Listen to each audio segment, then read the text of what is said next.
Dalam sejarah Indonesia modern, nama Soeharto tak hanya dikenal sebagai presiden kedua Republik ini. Ia juga kerap dikaitkan dengan dunia yang tak kasat mata, dunia spiritual, dunia pusaka, dunia kekuatan gaib yang diyakini membentengi kekuasaan. Selama 32 tahun memimpin Indonesia, beredar kabar bahwa Soeharto bukan hanya mengandalkan strategi politik dan militer. Ia disebut-sebut memiliki ribuan pusaka dan ratusan paranormal. Pertanyaannya, apakah kekuasaan panjang itu juga dijaga oleh kekuatan supranatural? Sebagai lelaki Jawa, Soeharto tumbuh dalam tradisi yang memandang kekuasaan bukan sekedar jabatan, melainkan amanah kosmis. Dalam pandangan Jawa kuno, seorang pemimpin adalah pusat keseimbangan alam. Ia harus laras dengan jagat kecil, dirinya sendiri, dan jagat besar, alam semesta. Soeharto menjalani puasa Senin Kamis sejak muda. Ia menyerap ajaran Kaweruh Jiwa dari Ki Ageng Suryo Menontaram, sebuah laku batin untuk menundukkan hawa nafsu dan membaca rasa. Tokoh favoritnya dalam pewayangan adalah Semar. Semar bukan kesatria, bukan raja, namun ia adalah pamomong para dewa dan kesatria. Wujudnya sederhana, namun kekuatannya tak terukur. Sebagian orang melihat kemiripan itu dalam diri Soeharto.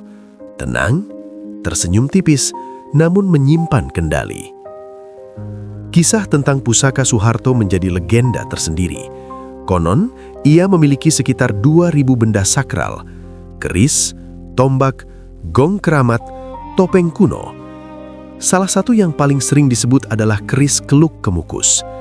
Dalam cerita mistis Jawa, keris ini dipercaya mampu membuat pemiliknya tak terlihat, bukan sekedar menghilang secara fisik, melainkan tak tersentuh oleh mara bahaya. Ia juga dikabarkan memiliki topeng Gajah Mada dari Bali, serta sejumlah pusaka dari Keraton Surakarta. Namun, sebuah peristiwa menarik terjadi. Beberapa pusaka dari Surakarta disebut harus dikembalikan setelah kota itu dilanda banjir bandang. Bagi sebagian kalangan spiritual, itu bukan kebetulan, melainkan isyarat. Karena dalam tradisi Jawa, pusaka bukan benda mati. Ia memiliki isi, memiliki energi, dan hanya cocok berada pada tempat dan pemilik yang selaras dengannya. Tak hanya pusaka, Soeharto juga disebut memiliki sekitar 200 paranormal. Mereka bertugas memberikan nasihat spiritual, melakukan penerawangan, dan membentengi kekuasaan secara gaib. Dalam kepercayaan Jawa, serangan tak selalu datang secara fisik. Ada yang disebut santet politik, ada pula yang diyakini sebagai gangguan metafisik terhadap seorang pemimpin. Maka, pagar gaib pun dipasang. Apakah benar semua itu terjadi? Tak ada catatan resmi negara. Namun, kisahnya terus beredar dari satu generasi ke generasi berikutnya. Maret 1995, sebagai ketua gerakan non-blok, Soeharto mengunjungi Bosnia-Herzegovina yang saat itu dilanda perang saudara.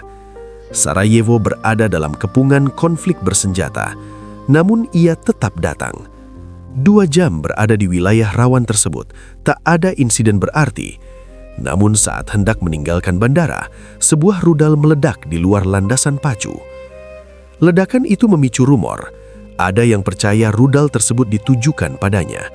Ada pula yang berbisik, serangan itu telah ditangkis oleh kekuatan tak kasat mata yang melindunginya. Keyakinan akan tameng gaib semakin menguat.